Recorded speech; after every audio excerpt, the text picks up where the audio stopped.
Coming up, 5 things that intrigue me from this upcoming matchup against the Houston Astros.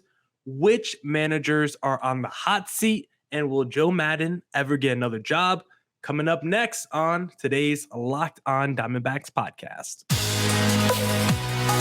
You are Locked On Diamondbacks, your daily Arizona Diamondbacks podcast, part of the Locked On Podcast Network, your team every day.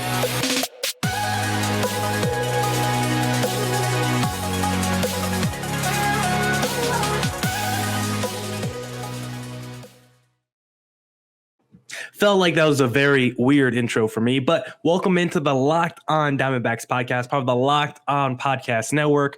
Your team every day listening to who? The always charismatic host of this podcast, Millard Thomas, a multimedia journalist and I'm a graphic designer. So please go check out my website, millardthomas24.myportfolio.com. On there you can see all my latest work, from my packages to my articles to my photos and my graphic design. If you want to see more content by me, just follow me on Twitter at CreatorThomas24 for my personal account, or just look up Locked On Diamondbacks on both Twitter and Instagram for the podcast handle. And of course, thank you for making Locked On Diamondbacks your first listen every day. I would not be able to do this podcast without you, my loyal listeners, sharing, subscribing, reviewing, doing all that so I could do this podcast for you. Thank you. It's free and available on all platforms, so please continue to tell your friends.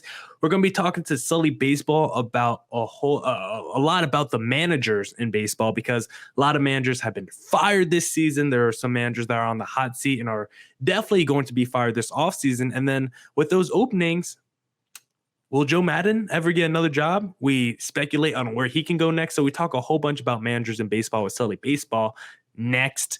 And I was supposed to have a crossover with Eric Heisman of Locked On Astros. We actually did record a crossover, but I listened back to it.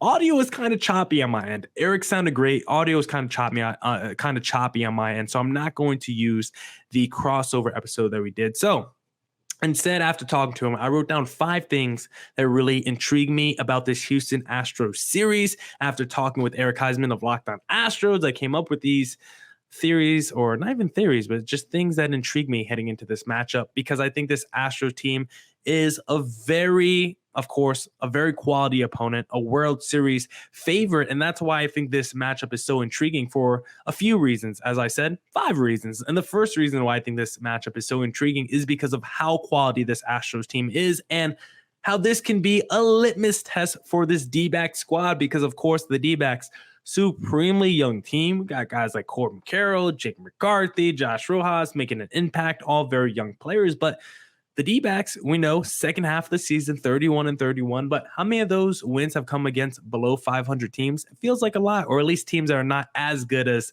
the teams like the Dodgers and Padres, right? We struggle still in the second half of the season against the top teams. We have been some good teams in the second half, but we still struggle against those tier 1 teams in the second half. So against this Houston Astros squad, it's another good litmus test for this D-backs team. How good are they currently are with these young players on the roster, and how much more do we still need to go before we can match up against a team like the Astros? Of course, only 2-game series, small sample size. I'm not going to make any big proclamations from this series. If the D-backs go in there and smack 10 runs apiece in both of those games, I'm not going to say, okay, I saw what they did against the Astros. They beat them 20-0 in both games. Now the D-backs are ready to win the World Series next year. I'm not going to say that, but still, it would be a nice litmus test to see how good this young squad is against this deep, talented team of the Houston Astros, who still have dudes up and down their lineup that can just crush you at the plate. I mean, they still have Yordan Alvarez, who is quietly one of the best sluggers in all of baseball at one point this season.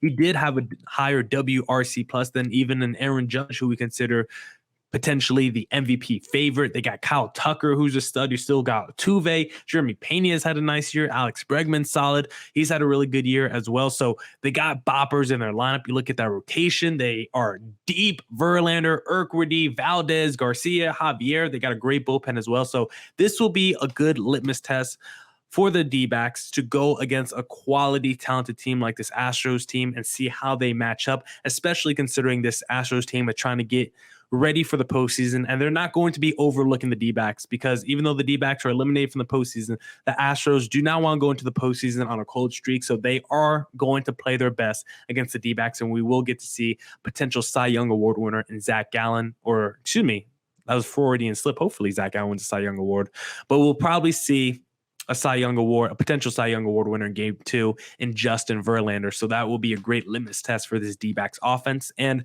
speaking of Zach Gallen, the second most intriguing thing to me is that Brent Strom, Zach Gallen connection that they've made this season and the improvements that Zach Gallen has made under Brent Strom, because of course, Brent Strom hails from Houston. He's coming over from the Astros. We've talked a whole bunch about Brent Strom on the Locked On Diamondbacks podcast because he's basically the pitching. He's the Midas of pitching coaches. Whoever Brent Strom touches, they turn into a Cy Young Award winner. That's the way he was able to do in Houston, turn Dallas Keuchel into a Cy Young Award winner, Verlander, Garrett Cole. And these are guys these aren't like first and second year players. These are guys who spent a few years in baseball before getting with Brent Strom and then afterwards turning into some of the best pitchers in baseball. So Zach Gallen, he came into his career with one of the, if you remember, Zach Gallen had one of the longest streaks to start your career. I think he had the longest streak to start your career of allowing 3 earned runs or fewer, having quality starts. So to be with Brent Strom with already having that track record before meeting him, now you get with him,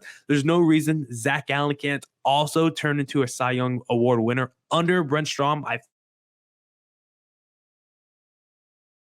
think it can, as long as Brent Strom is on the pitching staff and is a pitching coach for the D-backs. Zach Gallen is going to have a very good chance of winning a Cy Young Award in a given season. The third thing that intrigues me from this matchup is Josh Rojas, because he was kind of the throw-in piece in that Zach Greinke deal, and he's been phenomenal for the D-backs this season. Maybe his overall slash line is pretty similar to what it was last year, because last year, Josh Rojas, let me pull up his stats real quick. That's what I'm trying to talk and pull up his stats at the same time. Last year, Josh Rojas, 264 average. This year, 263 average. Last year, 752 OPS. This year, 724 OPS. Played 20 more games last year than this year.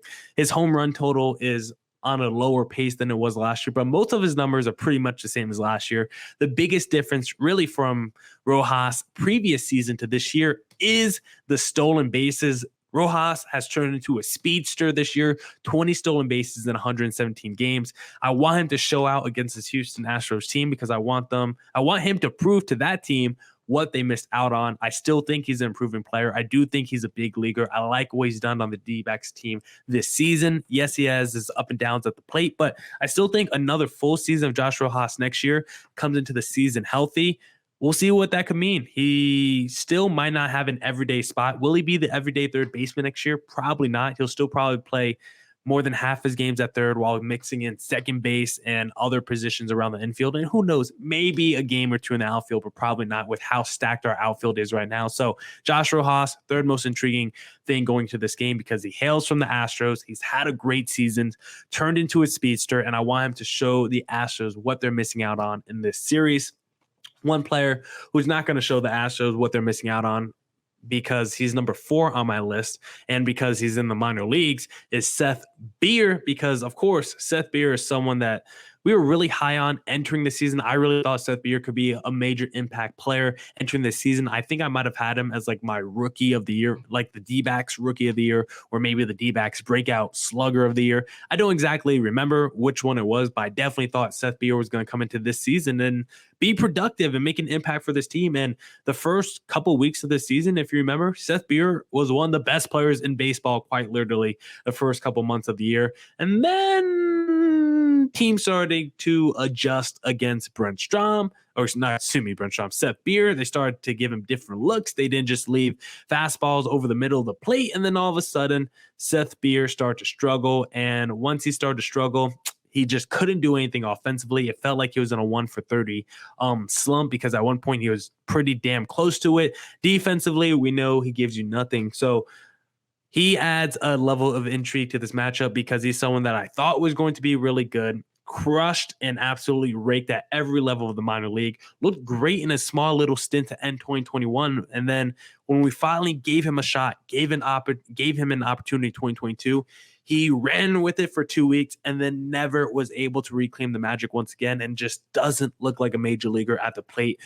Currently, as it stands, maybe next year we'll give him another shot and maybe he'll able to keep his bat afloat for a little bit longer than 2 weeks than what we saw this year. But right now, Seth Beer, was a top 5 prospect in the Astros organization, and he does not seem like he's going to be a future piece of this D-backs team. So that's a level of intrigue right there. And then number 5 on my intrigue list is the other half of the Zach Greinke deal. And I put them both at number 5, JB Berskakis and Corbin Martin, because when I think of one, I always think about the other, because both of these guys are billed to us as maybe elite bullpen arms, or Corbin Martin could be a number 3 starter, number 2 starter for you. And then JB Berskakis could be the closer of the future. But as it currently stands, we still don't know what either of those guys are, because Corbin Martin, when he's pitched this year on the major league level, he hasn't been very good. He hasn't been very effective. Command all over the place, walks a ton of guys, gives up a ton of hard contact.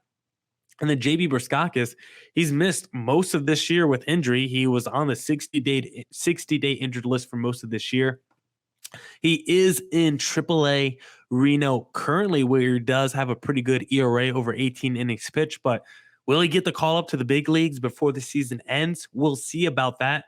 Both of these guys are 2 guys that intrigue me a lot, because I still think there's a lot of talent there.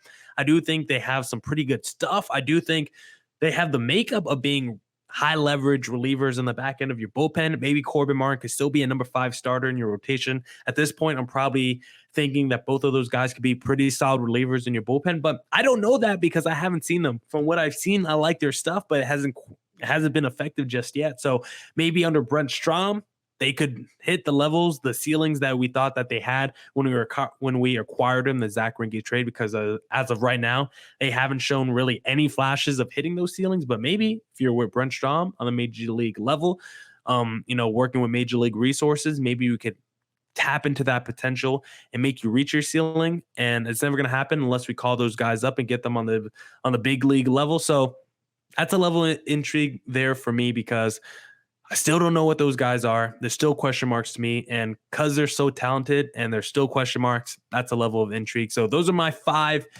most intriguing things entering this Astros series. The Astros being a litmus test for how good this D-backs team is, Zach Gallen and the Brent Strom connection, Josh Rojas, Seth Beer, and then the Corbin Martin, JB Berskakis, 2 players who we just don't know enough about.